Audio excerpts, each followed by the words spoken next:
The highway finally crests the rainforest and passes between snow-capped peaks after the long climb from the coast. It descends quickly then into the bone-dry shrub-steppe moonscape of the high desert. It swoops and curves along cliffs above rocky arroyos and over endless plains of tan and brown scrub. The Yakima River Valley gets more than 300 days of sun a year and less than 7 inches of rain. What seems to be a vast, hardscrabble wasteland is actually some of the most fertile soil in the world, thanks to a combination of volcanic ash, sediment from the Missoula floods, and the cryptogamic crust matrix of cyanobacteria, lichens, and moss. I visit Yakima every September during hop harvest, along with thousands of other brewers, to observe the process and select lots of hops for use in our beers. We get samples from different kiln runs and inspect the cones and smell them after rubbing vigorously in our hands to volatilize the aromatic oils. Early white settlers planted wine grapes in 1869, hops in 1872, and the first commercial fruit orchard was planted in 1887. Harvests were limited by the summer flows of the Yakima. Over 100 inches of rain falls in the mountains every year, mostly as snow, but it flushes through the desert in a few short weeks in the spring and is lost to the ocean. Congress passed the Reclamation Act in 1902 to encourage the development of the arid West, to reclaim for man the vast swaths of what was considered wasted land. The Yakima project now includes 6 dams that capture spring runoff and slowly distribute it throughout the growing season. It was one of the first projects of what is now known as the Bureau of Reclamation. The Yakima project likely impacts more Americans than others, such as the Hoover Dam. If you drink beer or eat apples, for example, chances are you're consuming something from the Yakima Valley made possible by these dams and this fertile soil. 75% of the hops in the U.S. are grown there, 72% of all the mint, and combined with the nearby Wenatchee Valley, 65% of the apples, 60% of the pears, and more sweet cherries than any other state.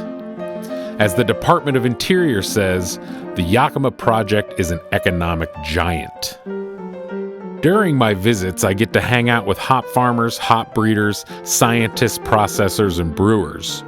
We get to rub new experimental hops and taste beers brewed with them. We first learned about mosaic hops this way in 2011 or 2012 when it was still named HBC 369. Needless to say, we were not the only brewery excited about that.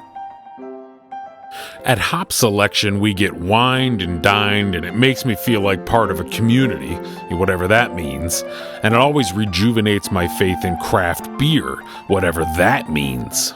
Of course, the whole thing is a big schmooze fest. I'm not blind to it, but it takes both farmers and brewers to make beer work. And of course, hop farmers love to say how much they appreciate IPAs. Going to Hop Selection is also a good excuse to do some fishing. Historically, there weren't trout in the Yakima outside of the headwaters, but because of the now abundant cold water, the river is one of the better wild rainbow trout fisheries in the U.S. We usually hire a guide from Red's Fly Shop, but I've also enjoyed fishing for cutthroat on the Natchez and swinging for steelhead on the Klickitat. Maybe someday I'll make the trek to the Deschutes even, if the steelhead ever come back. The Yakima Canyon's bleak visage is made more severe by the dark brown burn scars, but it's the big rocky rut in the earth that's striking. Geology is not quantum mechanics, but it's complicated inference and model building all the same. We can see the mechanical action of erosion and the ooze of lava in real time, so it's not a huge leap to uniformitarianism. Polar reversals and seafloor striping were a little harder to discern, but we got to plate tectonics eventually. However, neither of these things work. In fact, not much in geology works at all without the very special ingredient of deep time.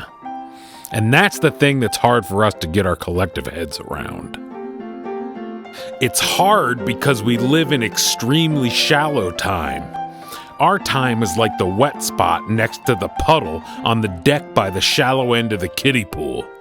It's so shallow that a stiff breeze and a little sun will dry it right up into the oblivion of history, forgotten and meaningless in the grand, gaping chasm of eternity. The Reclamation Act, the first hops in the valley, every IPA ever made, the Missoula floods, the entire last ice age, and every single human being that has ever lived, poof, like so much condensation on a spear of summer grass. I don't know if what I do is worth your praise.